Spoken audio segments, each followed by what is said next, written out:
மதுரை மாவட்டம் அலங்காநல்லூர் அருகே கல்குவாரியில் மண் சரிவு ஏற்பட்டதில் தொழிலாளர்கள் 3 பேர் மூச்சு திணறி உயிரிழந்தனர். இதுகுறித்து கூடுதல் விவரங்களை தருகிறார் எமது செய்தியாளர் சரவணன். சரவணன், இந்த சம்பவம் எப்போது நடைபெற்றது? மண் சரிவில் வேறு யாராவது சிக்கியுள்ளார்களா?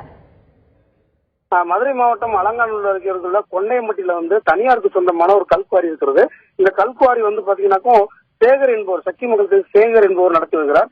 பல ஆண்டுகளாக நடந்து வரும் இந்த கல்குவாரியில இன்னைக்கு ஒரு 5 பேர் இன்னைக்கு ஒரு 300 அடி ஆழத்துல இறங்கி கல்குவாரிக்கு, அதாவது கல்லுக்கு வெடி வைப்பதற்காக அந்த பாறைகளை துளையிடும் பணியில ஈடுபடுறாங்க.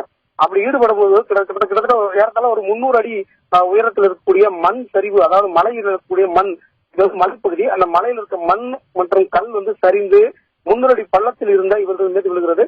இதில் நடுப்பட்டியைச் சேர்ந்த நல்லையன், தெத்தூரை சேர்ந்த செந்தில் மற்றும் பெருமாள்பட்டியை சேர்ந்த ராமு ஆகிய 3 பேர் மண்ணுக்குள் சிக்கி தங்கள் உயிரை இழந்தனர்.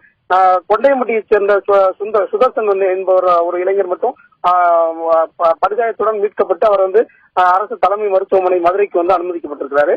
இதையடுத்து சம்பவம் இந்த மாதிரி நடந்ததை அடுத்து சம்பவத்தை கேள்விப்பட்ட காவல்துறையினர் மற்றும் வருவாய்த்துறையினர் சம்பவ இடத்திற்கு விரைந்து மீட்பு பணிகளை மீட்டனர். இதையடுத்து 2.5 மணி நேர போராட்டத்திற்கு பிறகு 3 பேர் உடலும் மீட்கப்பட்டிருக்கு.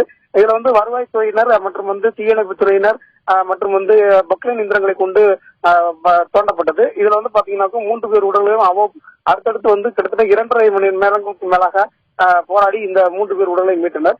சுதர்சன் படுகாயத்துடன் அனுமதிக்கப்பட்டிருக்கிறார் அரசு மருத்துவமனையில.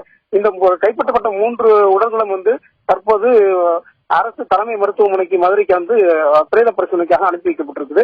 இந்த நிலையில பாத்தீங்கன்னாக்கோ இந்த சம்பவம் குறித்து தகவல் அறிந்து மாவட்ட காவல் கண்காணிப்பாளர் விஜேந்திர பிடாரி போலீசாருடன் சம்பவ இடத்துக்கு வருகை தந்தார். மேலும் வருவாய்த்துறை அமைச்சர் உதயகுமார் மற்றும் மாவட்ட ஆட்சியர் வீரராகராவ் உள்ளிட்டவர்கள் சம்பவ இடத்திற்கு விரைந்து இந்த மீட்பு பணிகளை விரைந்து நடத்துவதற்காக எல்லா ஏற்பாடுகளையும் செய்தனர். இதன் காரணமாக 2.5 மணி நேரத்தில் அனைத்து உடல்களும் மீட்கப்பட்டது.